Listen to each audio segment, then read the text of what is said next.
Meccha Chameleon is a game that's been popping off both on Steam but also as content on social media. And as a content creator, this gave me a silly idea. So I'm deciding to take you along with me for the journey.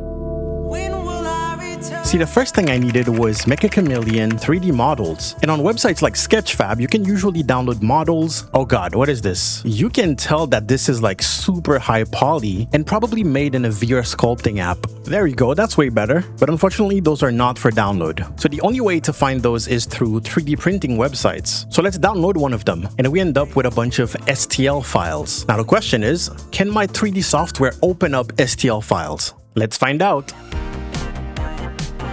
If I go to File, Import, I see an STL option, and the files are there. Let's import STL, and I see something. Let's zoom in, and I don't see anything. Let's zoom out. What happened? Oh, there they are.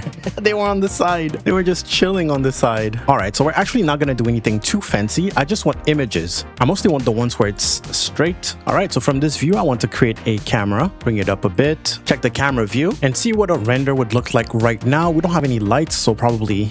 yeah, completely gray. So what I want to do is add a light that would create enough shadow to be visible. Bring that to the side and make sure it's bright enough. I'll add a constraint to the light so that it always tracks this guy. So wherever I move it, it's always going to be pointing at him or her or them. So now if I go on the side, I can bring the light a little bit like this. I have snapping on. There you go. That's a little smoother. 10,000 watts. That's a lot. That's so much. Add more contrast. Like that, and that's pretty good. We're actually getting some bounce light here, which is more realistic than what we have in the game, but hey, that's fine. So if we go back to our camera view, this is what we get. So if I render this, what is it gonna look like? Well, there you go. That's easy peasy. So I'm going to save this image and then I want to give it a red material. So I'm going to preserve this. I'm just going to duplicate it and make it red. We're going to render that and save it. And since I want to give you guys something at the end of the video, I'm going to do it for the rest. And 2 and 3 and that one too. And finally, this one. I'm also rendering this one, but this is for a test that we'll see later. So here we are in OBS Studio, and I'll add 2 image sources. One for a white texture, just like that, and then another one for the red one, just like that. I'm going to turn off the red one, and we're going to start playing with this one. You could keep it like this. I'm going to right-click, go to blending mode, and pick one that darkens. So multiply should do the trick. That already looks good. What you can do to make the effect more pronounced is to go to filters, add a color correction filter, and play with the gamma, the contrast, etc. If you want it to be super dark, high contrast, lower gamma, you can see it more clearly that way. Now, one thing we're going to quickly do is add a color correction filter to the red one, okay? Because we're actually going to be playing with the opacity. So let's close that. And now I'm going to find my microphone. I'm going to go to filters.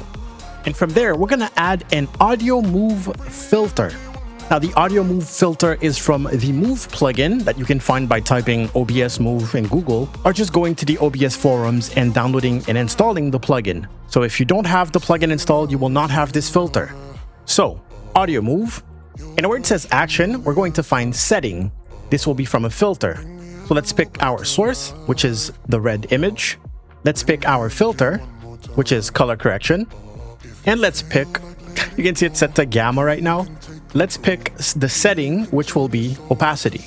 And just like that, oh god, we're gonna play with the factor and make sure that we bring our gamma back to what it was before. 50, 20, 20 seems to be doing the trick here. And as you can see, it's pretty jarring. You could keep it like that, but it doesn't really represent, you know, the end game reveal. So we're gonna bump up the easing quite a lot. And now it should be way softer, just like that. We might even lower the factor. Quick note from Editor Get Level here. In case you've never seen or played the game, at the end of each round, players are revealed like that, glowing red, so you can see where they were hiding. Just a little bit, so now it's a little smoother, maybe 15. You want it to just hit that red. Test, test, test, just like that. You can see how smooth it is, and also it won't be too distracting for your viewers. All right, now what's left is to group it up and place it. I'll just select both, right-click, group selected objects, then click and drag to place it, and you can use it as a PNGtuber. Now, the huge advantage here is that if you want to switch poses, or even possibly let your chat control the poses, all you have to do is double click on each and choose the ones that you want. So for the white one, right there, let me go find that one, click open, and as you can see, it got replaced. Let's do the same thing for the red. Choose the right one, click open, and just like that, the effects are still there and it works.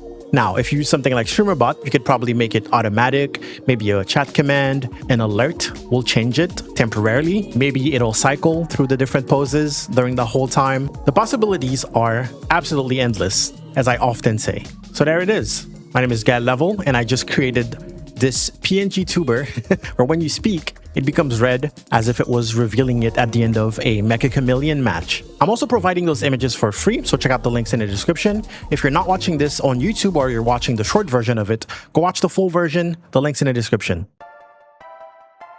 The last thing that I want to test is this one right there. So basically I tried to export some sort of distortion map to see if I could make it so that light would kind of bend around it based on the colors. I don't know if that's going to work.